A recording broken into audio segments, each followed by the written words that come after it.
Hey, what's up, you guys? It is Carl Says, and I say that we need to talk. We seriously need to talk about public domain because evidently there is a lot of confusion about what it means and who it affects and just generally what public domain who. So, here we go. I posted several short, like Hank Green style TikTok videos, but I thought a long form YouTube video might suit the discussion a little bit more. And you may be asking, like, but why does this matter? Like, why is everybody talking about it right now? Well, that's because at the stroke of midnight on January 1st, 2021, copyrighted works from 1923 entered the public domain. And these are the first works in over 20 years to enter public domain this way, by having their copyright being expired because of when the laws were created and bleh. And it's the biggest release that the United States has ever had. So for people who care about this kind of stuff, it's like, new merch drop. The most notable one of our generation, thank you, Prom 2015, is F. Scott Fitzgerald's The Great Gatsby, which is the one that most everybody is talking about. So what is public domain, and how does it affect you? Public domain is how we refer to ideas, works, creations that are free for everyone to use, or simply stating that aren't covered by copyright, trademarks, or patents. This applies to things like characters, books, scripts, slogans, music, and more. This may not matter to you, but it does affect you on a regular basis, and that's because more works than you know are indeed based on something. So the one that I brought up on TikTok was 50 Shades of Grey, which is well known to be a Twilight fanfiction. It started as a Twilight erotica fanfiction. And then when the author wanted to publish it, they had to change the names from Edward and Bella and Twilight to Christian Grey and what is their name?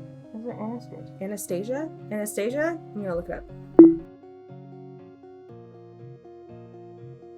Anastasia. Yes.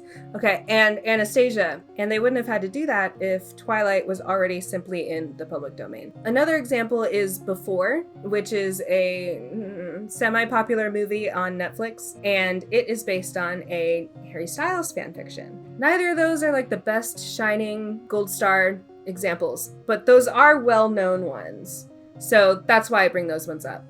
Okay, so now that we have a general understanding of what public domain is, and what's in it, what isn't in public domain. Anything covered by copyright, trademarks, patents, or other legal things like that is not in the public domain. If it belongs to someone, then it doesn't belong to the public. That someone can also be a corporation or a company like Mickey Mouse and Disney. But the thing is that this can get pretty swampy pretty quickly, because the part that distinguishes the two is the legal ownership, which isn't always clear to the general public. Not that it's not open to the public, but just that sometimes it's not common knowledge. So even if it feels like it belongs to everybody or it appears like it belongs to everybody, that doesn't necessarily make it so. One good example is Inktober. For those of you who aren't familiar with it, Inktober is an annual tradition that is celebrated in the art community. And for people like me who had participated in it for years without knowing the origin, Inktober just seemed like an internet meme that we all had fun doing together, and something like that can't be owned by someone, right? Well, the actual creator of Inktober, Jake Parker, acquired the copyright for the annual challenge before it came around in 2020. It's no longer in the public domain. So if I wanted to publish an anthology of all of the works that I created in the month of October, only in ink, and I called it Inktober, that wouldn't be allowed. Alright, but how does something enter the public domain? Stanford states that there are 4 main ways that something enters the public domain, but I'm going to add a 5th. But the Stanford ones are that the copyright has expired, so something has aged out of the copyright. The copyright owner failed to follow copyright renewal rules, so maybe someone did own it, but then they didn't file correctly, and it ended up in the public domain. The copyright owner deliberately places it in the public domain, and this is called dedication. So it's essentially someone creates something and they own the copyright, but they go ahead and put it out there for everybody. Or perhaps copyright law doesn't even protect this type of work. And the 5th way is if it was always in the public domain to begin with. Because when you first create something, you don't necessarily own it yet. Does that make sense? That's why people rush to patent new ideas and copyright things so that other people can't just steal it and profit off of it. So, why do people celebrate it? Well, works that are open to the public can be used to garner new creative stuff. New creative works, new music, new TV shows, new scripts, new Broadway musicals, everything. Now it belongs to everyone. Okay, here's a good example, The Wizard of Oz. So The Wizard of Oz entered the public domain and inspired the writing of Wicked, The Life and Times of the Wicked Witch of the West, which we have to thank for the hit and iconic Broadway musical Wicked. So we wouldn't have Elphaba, and perhaps we would, but she wouldn't be in universe. She wouldn't be in The Wizard of Oz because the person who owned it. So the new person couldn't have done, you know what I'm saying? One misconception that has been circulating around is the idea that now people are allowed to post headcanons and publish headcanons and etc., etc. That is not the point. People could have always done fan fiction and headcanons because that's you can. The problem is that you can't profit off of it. Do you see what I'm saying? Jenny Nicholson has a hilarious video where she reviews and reads this horrible Star Wars knockoff Reylo fanfiction book. And that's a good example. That's an example of something being weird or less good because they couldn't directly just state the world of the book. They couldn't just insert the characters into that world or build onto that world. Fan fiction that exists online and fan art that is just posted is covered under fair use. And the loophole for that is essentially that if anything is transformative enough, you're allowed to post it. You're just still not allowed to profit off of it. So, for instance, if, say, I really like Riverdale. Oh God, okay, bad example. Can I think of? Okay, that's another bad example. But say I really liked Riverdale. And I wanted to make like custom jackets that said Southside Serpents. Oh, I'm revealing. Oh, that really showed you how much I know about Okay, well, now that I've exposed myself, say I wanted to do that.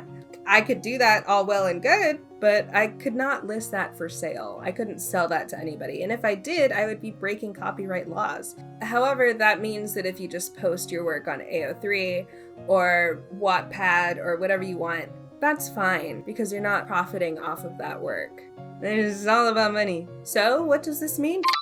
Psst. Hey, you. Yeah, you. Come over here. We're gonna have a sidebar.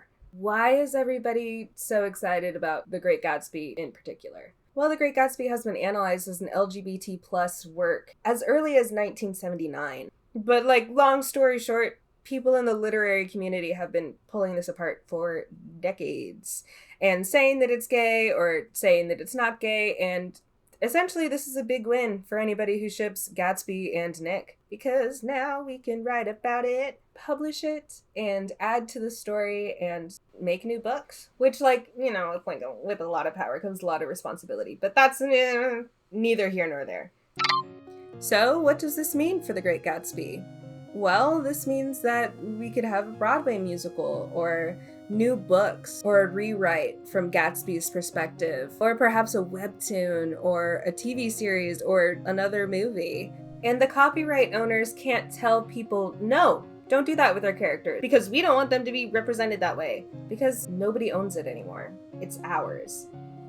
Unless those things are too similar to the movie that was just made not too long ago, in which case the copyright owners of that new movie version could then sue. So if you're creating something based on a work in the public domain, it's important that you are sampling directly from the source, as opposed to referencing something that referenced the source. Go directly to the source.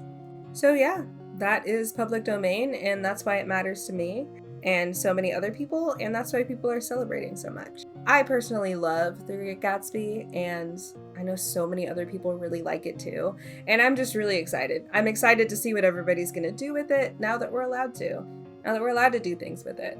So, that's it. That's my piece. That's what public domain is. Yeah, I guess I'm signing off now. Before you go, I want you to comment what the theme of your prom was, because mine was definitely Great Gatsby themed, and I loved it. And but nobody wore a flapper dress. Whatever. I'm over it. I'm not over it. I'm still not over it. It's been years. I'm still not. Why did. It's fine. Comment the theme of your senior prom. And don't forget to like and subscribe if you liked this video and you want more. I'm planning to do a video about Pixar's Soul. Let me know in the comments if you'd be interested in watching that. Alrighty. Thank you guys so much, and I'll see you next time. I tried coloring you, changing your hue to inspire something all new. Oh yeah, and if you like my opening theme song, it's on Spotify now, along with Kevin Van Horn's other works. So go check them out, the link will be in the description. And don't forget to follow him, you little rascals. As always, thanks for watching. I'm not saying I love you, I just mean